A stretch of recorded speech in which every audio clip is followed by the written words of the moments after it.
Wow wow,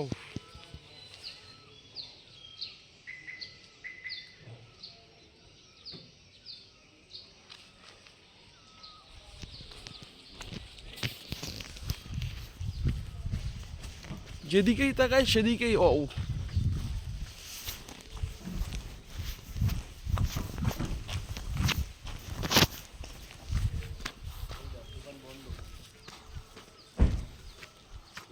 হুম,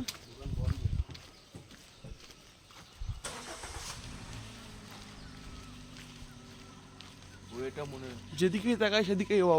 এত সুন্দর view, মানে মনোমুগ্ধ করা ভিউ, সত্যি বলছি আগে কোনোদিন দেখিনি। দেখুন কাঞ্চনজঙ্ঘাকে উপভোগ করুন, আপনারাও করুন। আচ্ছা